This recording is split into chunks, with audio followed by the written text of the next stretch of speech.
Ya, bagian terakhir dari dua sisi saya kasih kesempatan untuk Bung Mardhani tadi yang terputus sebelum edukasi dan etika. Pemerintah punya tanggung jawab besar.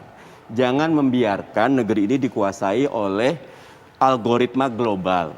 Facebooknya dipanggil, Singapura panggil kok, panggil duduk question and answer gitu. Kita sebagai pasar besarnya punya kekuatan dan kita ini diwakili pemerintah. Pemerintah itu orang tua ketika ngelihat anaknya berantem karena Facebook, ketika ngelihat ujaran kebencian, ayo panggil Facebooknya kita duduk bareng. Ketika semua diskursus ini ditutup, tidak selesai, justru saluran-saluran gelap dan itu berbahaya. Karena itu Facebook atau sosial media siapapun bisa dipanggil. Kita negara berdaulat, pemerintah memiliki wewenang itu. Menang pemilu, koalisi besar, laksanakan tugasnya. Jangan tidak mengedepankan edukasi literasi, malah quote and unquote seperti Mbak Haikal, biarinin aja. Yang koalisi oposisi di take down, ya nggak boleh kalau kayak gitu. Prof. Henry, ini kita sebagai pasar besar dari sosial media harusnya punya power juga, berdaulat juga di sini menurut Bung Mardhani. Bagaimana, Prof? Jelas.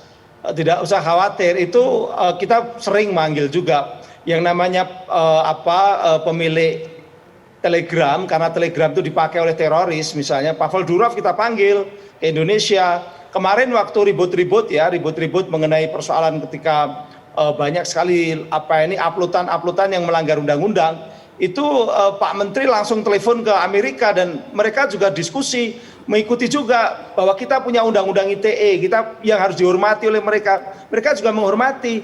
Nah, negara hadir. Sekarang tidak hanya undang-undang ITE, kita sekarang sedang menyelesaikan rancangan undang-undang perlindungan data pribadi. Artinya pengguna-pengguna ini data pribadinya tidak bisa dipakai sembarangan oleh platform-platform tadi. Misalnya kayak kemarin ada kasus WhatsApp minta persetujuan akan menggunakan data pribadi penggunanya.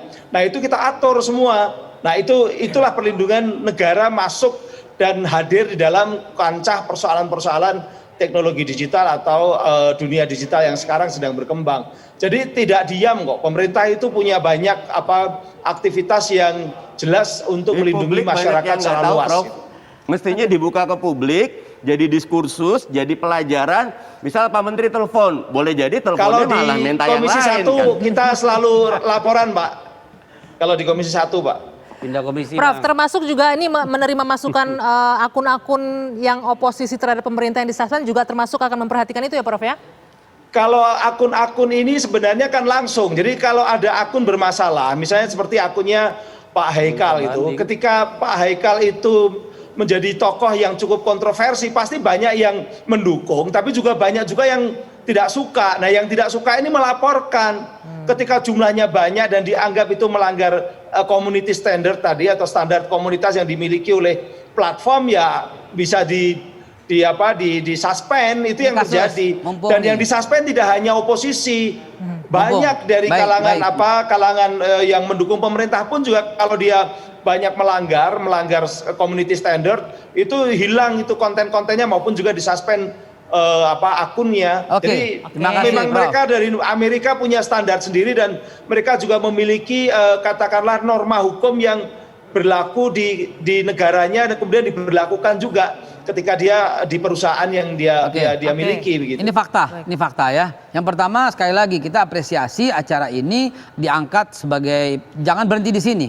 Ini pintu gerbang yang sangat baik dari Pak Jokowi untuk membuka kritik dan yang kritik mesti dilanjutin. Dan ini jangan berhenti sampai di sini. Pak Prof, saya punya akun Pak Prof, Cyber TV. Baru sehari belum upload apapun, cuma tulisan saluran pemersatu bangsa. Langsung ban, langsung hilang dan di ban selamanya. Berarti banyak yang laporin itu Mbak Haikal. Belum tampil. Belum tampil. Dan itu apakah yang membuat persepsi publik gitu kian buruk. Kalau pemerintah merasa nyaman ya sudah gitu. Kenapa tuh Pak? Belum kan tayang, belum sempat dipublish tapi di ban.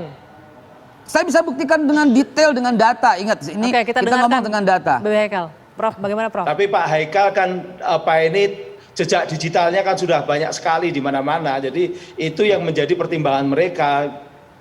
Begini Pak Prof, saya katakan kalau ada jejak digital saya yang menghina presiden, yang mencela presiden, yang menyebarkan kabar hoaks presiden, silahkan nih saya buka di publik. Ini nggak ada hubungannya dengan presiden kita. Ya apanya dong? Ini hubungannya dengan community standard tadi. Platform. Ya artinya ada Artinya buzzer. Pak Haikal di sini sering melanggar community standard dari platform-platform itu yang Kira-kira direcord Bisa oleh jadi Prof bilang tadi. demikian.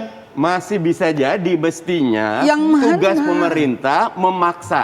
Apa sih standarnya? Ayo kita diskusikan bersama. Ketika standar itu, misal karena oposisi, berarti pemerintah punya tanggung jawab. Nggak boleh standar ini dijadikan. Biarkan diskursus publik itu sehat. Nah ketika bisa jadi, berarti pemerintah tidak tahu standar itu. Padahal ruang publik ini tetap ada dalam kedaulatan negara di mana Oke. pemerintah pemegang amanahnya untuk merapikan. Oke. Kalau Komentar saya Anda? sih gini aja. Kalau soal edukasi dan segala macam, saya kira undang-undang ITE sudah cukup lama. Kasus sudah cukup banyak. Jadi kalau dibilang orang belum ngerti, belum tahu, sudah hampir 10 tahun, udah 7 tahun saya kira ya. 2008. Sejak pembelahan politik ini begitu keras, akhirnya sudah banyak korban, tapi orang nggak jerak kok. Jadi saya kira ini harus begini. Kalau kita anggap undang-undang ITE bahkan undang-undang hukum pidana kita itu ya banyak bermasalah menghalangi orang bisa sebebas-bebasnya, ya mari kita duduk kita perbaiki. Ya, itu Tapi teman-teman juga di DPR dan pemerintah tapi juga nanti begini, PR-nya. jangan hanya menuntut pemerintah dan aparat penegak hukum. Baik. Karena seringkali justru patronnya yang memprovokasi masyarakat di bawah melakukan hal-hal yang di luar kepantasan. Oke, saya harus sebenarnya masih banyak ini, tapi waktunya terbatas sekali. Saya harus mengakhiri. Sejatinya di negara demokrasi sesungguhnya kritik itu bukanlah barang haram, tapi hal yang dibutuhkan untuk bisa mengoreksi, membangun ke arah yang lebih baik lagi, asalkan disampaikan dengan cara-cara yang lebih baik. Terima kasih Bapak-Bapak sudah hadir di dua sisi. Bung Deddy, Babe Haikal, Bung Mardhani dan juga Prof Henry. Terima kasih. Kita jumpa lagi pekan depan di dua sisi. Selamat malam, sampai jumpa.